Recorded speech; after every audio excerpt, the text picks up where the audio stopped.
Police کے حالات کیا ہیں؟ کیونکہ اپنے حالات بہتر بنانے کے لیے اپنے 9 سال میں کیا کیا گیا؟ دو باتیں.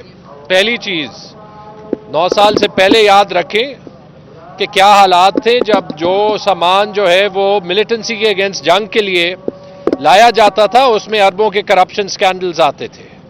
اس یہ چھپانے کی ضرورت نہیں ہے.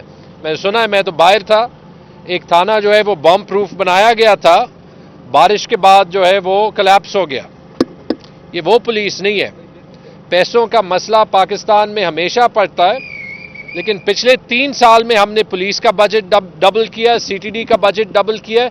جہاں پہ ان کو ایشو پڑتا تھا، سی سی پی او کے لیول پہ، ڈی آئی جی فائنانس کے لیول پہ، میں ہر آئی جی کو بھی کہا تھا کہ میرا آفس آپ کے لیے کھلا ہے، اگر آپ میرے آفس نہیں آ سکتے، کیونکہ آپ کو پتہ ہے کبھی کبھی بیوروکریسی کی مجبوریاں ہوتی ہیں، میں کہا میں آپ کے آفس آیا کروں گا، وہاں پہ آپ کے پرابلمز جو ہیں وہ سالو کریں گے، اور کیے بھی تھے. چکلا صاحب یہ بتائیں کہ آپ لوگوں کی حکومت کے آخری مہینوں میں یہ دہشت گردی کی لہر دوبارہ ہوتی، وجہ کیا ہو سکتی؟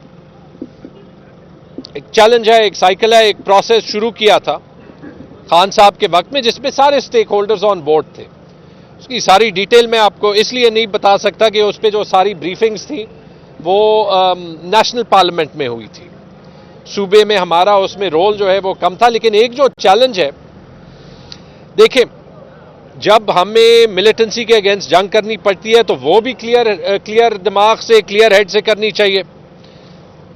جب ہمیں کسی قسم کے مذاکراتی عمل کی طرف جانا پڑتا ہے تو وہ بھی کلیئر ہیڈ کے ساتھ جانا پڑتا ہے. افسوس کے ساتھ جب اس عمل کے بیچ میں جو ہے وہ گورنمنٹ چینج ہوئی، رجیم چینج ہوا، تو لگتا یہ ہے کہ جس اسپرٹ میں وہ کیا گیا تھا وہ کنٹینیو نہیں ہوا. آپ دیکھیں ان میں جو ان کے ساتھ جو سیز فائر ہوا تھا، اس وقت وزیر اعظم شہباز شریف کی حکومت آئی تھی، مطلب کہ انہوں نے اس پروسیس کو اون کیا، لیکن شاید اس طریقے سے وہ پروسیس آگے چلا نہیں. پالیسی کی کنٹینیوٹی پاکستان کے لیے انتہائی ضروری ہے. جمہوریت ڈیفینڈ کرنا پاکستان کے لیے انتہائی ضروری ہے. اگر شاید اس وقت حکومت نہ بدلتی تو ایک تسلسل کے ساتھ، جیسے 4 سال میں 2018 سے 2022 کا ریکارڈ لے لے کہ جو امن کے حالات رہتے تھے، میرا یہ ماننا ہے، میرا یہ یقین ہے کہ حالات ویسے ہی رہتے. سب سے جو مشکل وقت تھا وہ وقت تھا جب افغانستان میں حکومت چینج ہوئی اور ہم نے یہاں پہ لاکھوں ریفیوجیز کا اور سیکیورٹی سچویشن کی ڈیٹیریوریشن کا جو ہے وہ اس کی تیاری کی. لیکن آپ دیکھیں اس کے بعد سال کچھ بھی نہیں ہوا. تیمور صاحب، سوشل میڈیا پر کافی تنقید ہو رہی ہے، وزیر اعظم صاحب بھی آ گئے ہیں اور چیف بھی آ گئے ہیں، لیکن پی ٹی آئی کی جانب سے کوئی قیادت نہ ہاسپٹل، نہ وزیر اعظم صاحب کو ہماری ساری قیادت آئی ہے، نہ وزیر اعظم صاحب کو جو ہے وہ 4 گولیاں لگی ہیں، نہ کسی اور نیشنل قیادت کو.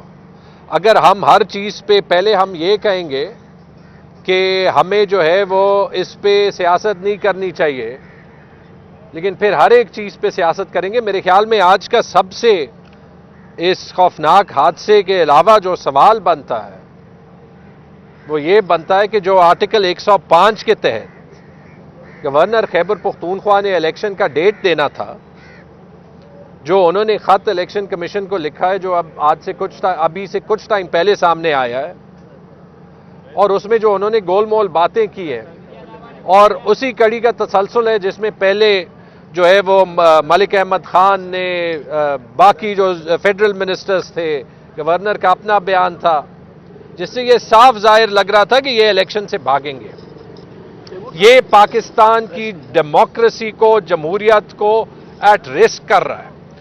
اگر 13 پارٹیز اپنی مرضی کی انٹرم کابینہ، جس کی آپ سب نے تنقید کی ہے، وہ بنانے کے باوجود پاکستان کے عوام سے بھاگے گی، تو ان کے لیے یہ پیغام ہے کہ ہم ان کو بھاگنے نہیں دیں گے.